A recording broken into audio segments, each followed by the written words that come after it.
Shri George Podippara, ഈ സമ്പൂർണ്ണ പുനഃസംഘടനാ ആവശ്യം സതീശൻ മുമ്പോട്ട് വെക്കുന്നു. അതായത് കെ സുധാകരനെ മാറ്റണമെന്ന് പച്ച മലയാളം. ആ ആവശ്യത്തിന് ശേഷമാണ് ഇത്രയേറെ വലിയൊരു സംഘർഷം കോൺഗ്രസിൽ പ്രകടമാം വിധം ഉണ്ടാകുന്നത്. രാഷ്ട്രീയകാര്യ സമിതി മാറ്റിവെക്കുന്നു, പിന്നീട് അത് ചേരുന്നു. അതിനുശേഷം സംയുക്ത വാർത്താ സമ്മേളനം വിളിച്ചിട്ട് പോലും 2 നേതാക്കന്മാരും തിരുവനന്തപുരത്തുണ്ടായിട്ടും എത്തുന്നില്ല.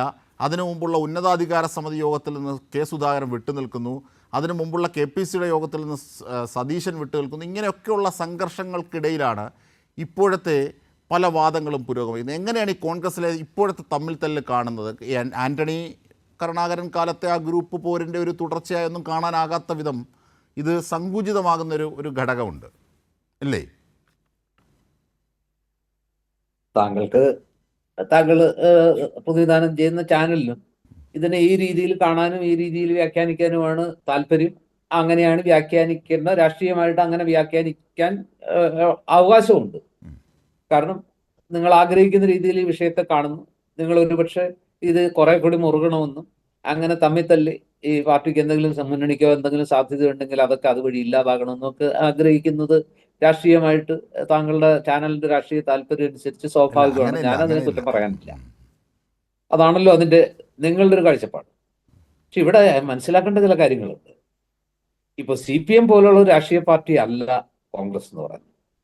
കോൺഗ്രസിൽ അത്യാവശ്യം ഈ ഗ്രൂപ്പ് പോരാട്ടവും വ്യക്തി തലത്തില് ഞാനോ നീയോ വലുത് എന്ന രീതിയിലുള്ള ആ ഒരു മത്സരമൊക്കെ ഇത് ആദ്യത്തെ അനുഭവമൊന്നുമല്ല.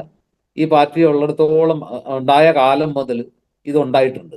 അങ്ങ് സ്വാതന്ത്ര്യ സമരകാലത്ത് അതിന് ശേഷമൊക്കെ പാർട്ടിക്കകത്ത് ഇത്തരത്തിലുള്ള മത്സരങ്ങൾ, ആര് പ്രസിഡന്റ് ആവണം എന്നതിനെ സംബന്ധിച്ചുള്ള കോൺഗ്രസ് ചരിത്രം അറിയുന്നവർക്കറിയാം. കേരളത്തിലെ ചരിത്രം എടുത്താൽ ആ കാലത്ത് കരുണാകരൻ ആന്റണി പോരുണ്ടായിരുന്നു, പിന്നെ ഉമ്മൻചാണ്ടി കരുണാകരൻ പോരുണ്ടായിരുന്നു, അത് കഴിഞ്ഞ് ഉമ്മൻചാണ്ടി ചെന്നിത്തല പോരുണ്ടായിരുന്നു.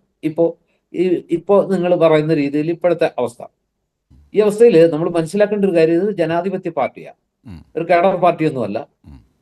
ആ പാർട്ടിയിൽ ഉണ്ടാകുന്ന പോലെ ഒരു അച്ചടക്കമൊന്നും കോൺഗ്രസിനകത്ത് അടിച്ചേൽപ്പിക്കാൻ ശ്രമിച്ചാൽ ആ പാർട്ടിക്കകത്ത് നിൽക്കാൻ ആളുണ്ടാവില്ല. ഇതിന്റെ ഒരു അയഞ്ഞ ചട്ടക്കൂടും കുറെ കൂടി വിയോജിക്കാനും അഭിപ്രായം പറയാനുള്ള ഒരു അവകാശവും സ്വാതന്ത്ര്യവും ഒക്കെയാണ് ഈ CPM-ലോ CPI-ലോ ഒന്നും ചേരാതെ ഇത്തരം പാർട്ടികളിൽ നിന്ന് മാറി കോൺഗ്രസ്സിൽ കുറച്ചുകൂടി ജനാധിപത്യപരമായും അതേതരത്തിൽ വിശ്വസിക്കുന്ന എന്ന അഭിപ്രായ സ്വാതന്ത്ര്യത്തിൽ ഉരുക്കും മറയും ചട്ടക്കൂടൊന്നും ഇല്ലാത്ത കോൺഗ്രസ് പോലുള്ള ഒരു പ്രസ്ഥാനത്തിൽ പ്രവർത്തിക്കാനും അതിൽ ചേർന്ന് നിൽക്കാനും ഒക്കെ ആളുകളെ പ്രേരിപ്പിക്കുന്നു. അപ്പൊ അതുകൊണ്ട് കോൺഗ്രസിനകത്ത് അഭിപ്രായ വ്യത്യാസങ്ങൾ ഉണ്ടാകാൻ പാടില്ല, അല്ലെങ്കിൽ ഉണ്ടായാൽ ഉടനെ ആ പാർട്ടി നശിച്ച് മണ്ണടിയാൻ പോവുകയാണെന്നൊക്കെ പറയുന്നത് വളരെ എന്താ പറയുക, വളരെ കടുത്ത മോഹങ്ങളാണ്. അങ്ങനെയൊന്നും ഈ പറഞ്ഞ രീതിയിൽ നശിക്കാനായിരുന്നെങ്കിൽ ഇത് എന്നേ നശിച്ചു പോയേനെ. അപ്പൊ അങ്ങനെയൊന്നും ഈ പാർട്ടി ഇല്ലാതാകുന്നില്ല. ഇതിനകത്ത് ഇപ്പൊ സ്വാഭാവികമായിട്ടൊരു പ്രശ്നമുണ്ട്. വരാനിരിക്കുന്ന തെരഞ്ഞെടുപ്പ് 2026 നിയമസഭാ തെരഞ്ഞെടുപ്പിൽ മുഖ്യമന്ത്രിയാകാൻ, രാഷ്ട്രീയം എന്ന് പറയുന്നത് കന്യാസ്ത്രീമാരുടെ കൊന്ത നമസ്കാരം പോലെ വളരെ നിഷ്കളങ്കമായ ഒരു പ്രവൃത്തിയൊന്നുമല്ലല്ലോ. അതിനകത്ത് മോഹങ്ങളുണ്ട്, അത്യാവശ്യം പദവികളിൽ എത്താനുള്ള ഒരു ആഗ്രഹം ഉണ്ടൊക്കെ തന്നെയാണ് രാഷ്ട്രീയ പ്രവർത്തനം നടത്തുന്നത്. സ്ഥാനങ്ങൾ വേണം, പദവികൾ വേണം, അധികാരം വേണം. ഇതൊക്കെ ഏത് പാർട്ടിയിലുള്ളതാ. ഇതൊന്നുമില്ലാത്ത മോഹമുക്തരായ ഇതിനൊക്കെ അപ്പുറത്ത് ഈ പറഞ്ഞ പ്രത്യയശാസ്ത്ര പ്രതിബദ്ധത കൊണ്ട് മാത്രം ഒരു കമ്മ്യൂണിസ്റ്റ് പാർട്ടിയിൽ പ്രവർത്തിക്കുന്ന ആളുകൾക്കൊന്നും ഇതൊന്നുമില്ല. പാർലമെന്ററി വ്യാമോഹം എന്തുകൊണ്ടാണ് കമ്മ്യൂണിസ്റ്റ് പാർട്ടി അതിന്റെ സ്വയം പരിശോധനകളിലും അതിന്റെ എന്താ പറയുക സംസ്ഥാന സമ്മേളനത്തിലും പ്ലീനറി സമ്മേളനത്തിലും ഒക്കെ വീണ്ടും വീണ്ടും സഖാക്കൾക്ക് പാർലമെന്ററി വ്യാമോഹം കൂടുന്നു. അതിന്റെ പേരിൽ പാർട്ടിയുടെ ആ ഒരു എന്താ പറയുക ചട്ടക്കൂട് പോകുന്നു, അല്ലെങ്കിൽ പാർട്ടിയുടെ അച്ചടക്കം നഷ്ടപ്പെടുന്നു. ഇന്നൊക്കെ നമ്മളും ലഭിക്കാറില്ലേ, പലപ്പോഴും ചൂണ്ടിക്കാണിക്കാറില്ലേ. അപ്പോൾ അത്രയൊക്കെ ഒരു ചട്ടക്കൂടുള്ള ഒരു പാർട്ടിയിലല്ലാതെ കോൺഗ്രസ് പോലുള്ള ഒരു പാർട്ടിയിലാവുമ്പോൾ സ്വാഭാവികമായിട്ട് ഇതൊക്കെ ഉണ്ടാകും. അത് ഒരു പരിധിയൊക്കെ കഴിയുമ്പോൾ അതിനൊരു ഓട്ടോമാറ്റിക് മെക്കാനിസം ഉണ്ട്, അവിടെ വെച്ച് അത് നിൽക്കുകയും ചെയ്യും. കാരണം അതങ്ങനെയാണത്. ഇതുവരെ നമ്മൾ കണ്ടിട്ടുള്ള കാഴ്ച അതാ. ഇവിടെ ഇപ്പൊ പ്രശ്നം എന്താന്ന് വെച്ചാൽ, ഞാൻ വിചാരിക്കുന്നത് ഒരു പരിധി വരെയൊക്കെ അതൊക്കെയാണ് രാഷ്ട്രീയ പാർട്ടി പ്രവർത്തനം.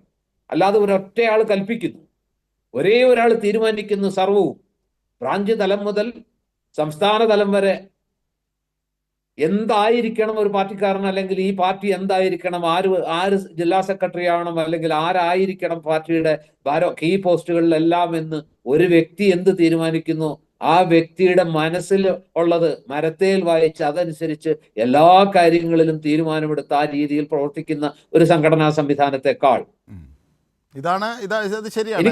ഇതാണ് AP അനിൽകുമാറും സതീശനെതിരായി ആരോപിച്ചത് ഉള്ളിൽ. ഇതാണ് സതീശനെതിരെ അതേ സതീശനെതിരെ രാഷ്ട്രീയകാര്യ സമിതി യോഗത്തില് ആ നിങ്ങൾ പറയുന്നത് വിശ്വസിക്കാമെങ്കിൽ AP അനിൽകുമാർ പറഞ്ഞു, സതീശൻ പറഞ്ഞു, കഴിഞ്ഞ തവണ 21 സീറ്റ് കിട്ടിയിട്ടുള്ളൂ. പറയുന്നതാണ് കേട്ടോ, ഇതൊക്കെ കേട്ടവരാരാന്നൊന്നും എനിക്കറിയില്ല, ഞാൻ കേട്ടിട്ടില്ല. എങ്കിലും പുറത്തു വന്ന മാധ്യമ വാർത്തകൾ വെച്ച് ഞാൻ പറയാണ്, 21 സീറ്റ് ഉള്ളൂ കഴിഞ്ഞ തവണ കോൺഗ്രസിന്. അതൊരു 63 സീറ്റെങ്കിലും ആക്കാൻ സാധ്യതയുള്ള 63 സീറ്റുകളിൽ കോൺസെൻട്രേറ്റ് ചെയ്ത് പ്രവർത്തിക്കണം എന്ന് സതീശൻ പറയുന്നു.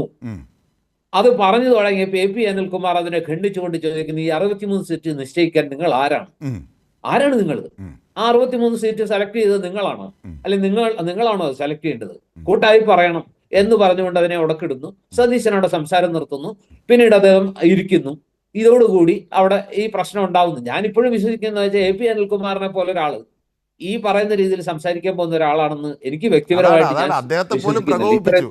ആ സ്വേച്ഛാധിപത്യ പ്രവണത അദ്ദേഹത്തെ പോലും പ്രകോപിപ്പിച്ചു. അതാണ് പൊതുവിൽ അത് ഈ പറഞ്ഞ ഇതാണ് നിങ്ങൾ റിപ്പോർട്ട് ചെയ്തതിലെ വിഷയമെങ്കിൽ, ഒരു രാഷ്ട്രീയ പാർട്ടിയുടെ ഉത്തരവാദിത്തപ്പെട്ട സ്ഥാനത്തിരിക്കുന്ന, അല്ലെങ്കിൽ പ്രത്യേകിച്ചും അതിന്റെ ഇലക്ഷൻ മാനേജ്മെന്റുകളിൽ ഏറ്റവും നിർണായക പങ്കുവഹിക്കുന്ന പ്രതിപക്ഷ നേതാവായിട്ടുള്ള ഒരാൾ, നമുക്കറിയാം കഴിഞ്ഞ കാലങ്ങളിൽ നടന്ന ഉപതെരഞ്ഞെടുപ്പുകളിലെല്ലാം ആ തെരഞ്ഞെടുപ്പ് വിജയങ്ങളുടെ എല്ലാം അണിയറയിൽ ഏറ്റവും വലിയ കീ ഫാക്ടറായിട്ട് പ്രവർത്തിച്ച VD സതീശൻ പറയാണ്, നമുക്ക് അടുത്ത തവണ തെരഞ്ഞെടുപ്പിൽ വിജയിക്കണം. കോൺഗ്രസ് ഈ പറഞ്ഞ 21 സീറ്റിൽ നിന്നിട്ട് കാര്യമില്ല, മിനിമം ഒരു 45 സീറ്റിന് മുകളിലേക്ക് പോയാലേ അധികാരം കിട്ടൂ, അല്ലെങ്കിൽ അധികാരത്തെ കുറിച്ച് ആലോചിക്കാൻ അറിയാവുന്ന കാര്യമാണ്. അപ്പൊ അത് അത്ര വലിയൊരു അപരാധമൊന്നും അല്ലല്ലോ. അല്ല, അത് അപരാധമല്ല. പക്ഷേ ആ അപരാധത്തിനൊരു ചട്ടക്കൂട്, നേരത്തെ താങ്കൾ സൂചിപ്പിച്ച ഈ ജനാധിപത്യ പാർട്ടി എന്ന് പറഞ്ഞത് തെരഞ്ഞെടുപ്പ് പോലും നടത്താനാകാത്തൊരു പാർട്ടി എങ്ങനെ ജനാധിപത്യ പാർട്ടി എന്നുള്ളതാണ്. പിന്നീട് ഒരു ചാനലിൻ്റെ രാഷ്ട്രീയത്തെക്കുറിച്ച് പറഞ്ഞു. ഇന്ന് രാഷ്ട്രീയമില്ലാത്ത ഏതെങ്കിലും ഒരു ചാനൽ കേരളത്തിലോ ഇന്ത്യയിലോ ഉണ്ടോ എന്നുള്ളത് കൂടി ഞാൻ താങ്കളോട് സംശയമായി ചോദിക്കുകയാണ്. പത്രത്തിലും താങ്കൾ പ്രവർത്തിച്ച അച്ചടി മാധ്യമത്തിലും ദൃശ്യമാധ്യമത്തിലും ആ രാഷ്ട്രീയ, അത് ഏതെങ്കിലും ഒരു പത്രമോ ചാനലോ രാഷ്ട്രീയമില്ലാത്തവരുണ്ടോ എന്ന ചോദ്യമാണ് ഞാൻ താങ്കളോട് കൊടുക്കുന്നത്.